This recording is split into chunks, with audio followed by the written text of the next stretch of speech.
Hello again, guys, and welcome to the third and final video we're going to do on this section on geography in early Europe. So today will basically be a review of this section. It was a pretty short section, so you'll complete this and you're going to want to jump into the review activity. So let's start going over some of the more important points that you're going to find on this last slide.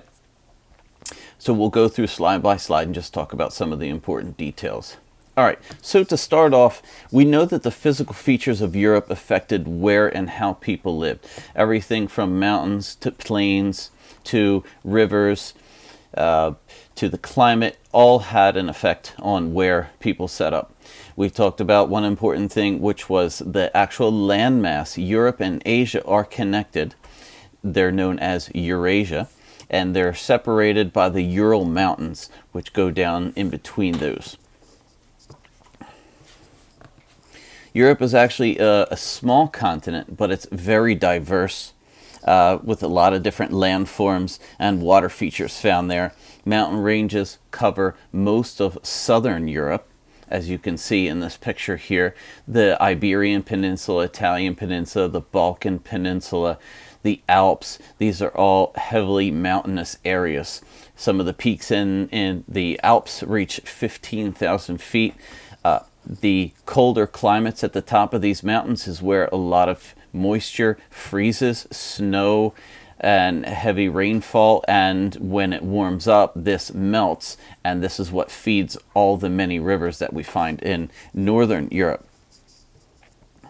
So the land is much flatter in northern Europe, and most is part of the vast northern European plains. So you can see in this picture that massive area of the Eastern European plains and the North European plains, and you can also see some of the many rivers that run through it, and all of these rivers are fed from the mountains in the south, and the rivers run north out into the ocean.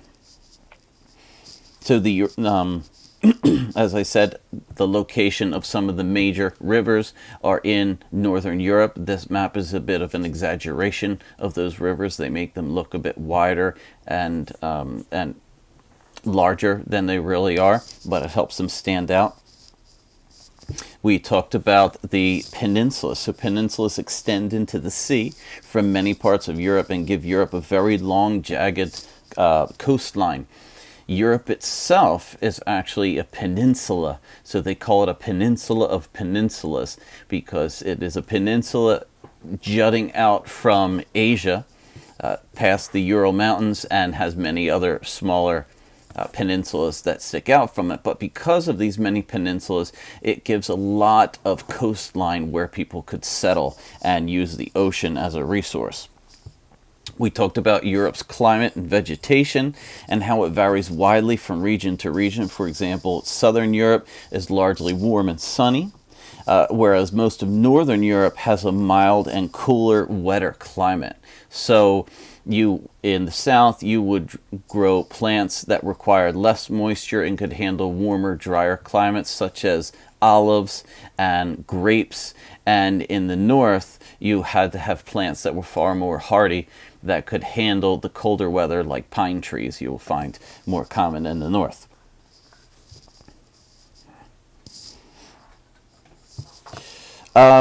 We talked about southern Europe. More specifically, most people lived on coastal plains and in river valleys where land was flat for farming. As you can see in this map, southern Europe is made up of many different peninsulas, and most of those peninsulas are quite mountainous. So you had to take advantage of the coastline and living near the ocean where the land would be flat.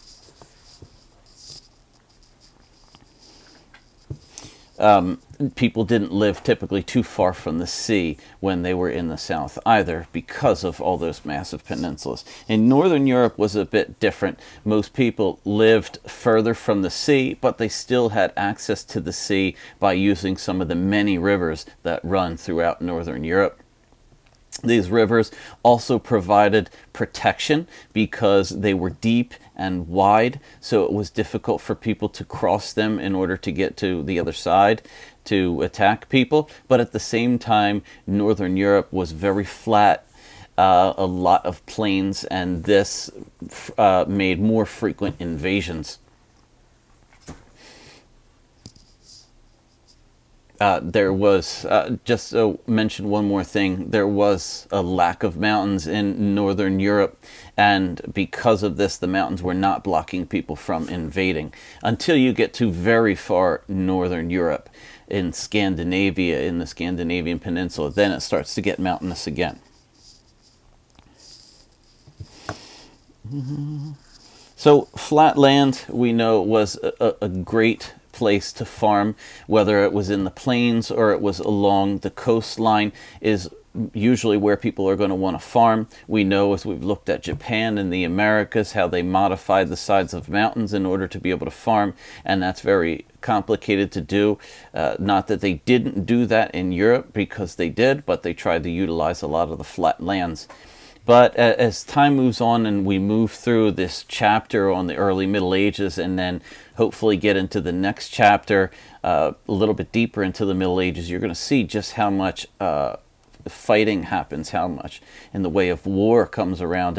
And this will also show you what Europeans had to go through and how their diversity developed, and how they really came out on top because of so much warring and so many battles that they had to go through. Okay, so don't forget about your do nows and your exit tickets. Make sure you take care of the review activity. It is editable, so make sure you get a decent grade on that. If you need anything, send me an email or drop me a line in Google Classroom. I hope everyone is having a great week. This will finish up what you need to take care of for this week. I left the last couple days in Google Classroom so that you can get caught up. I don't know what everybody's home situation is, so hope everyone is healthy and safe at home, and hopefully we'll be back in the classroom soon. I don't think so, but, we'll see. All right, everyone, take care.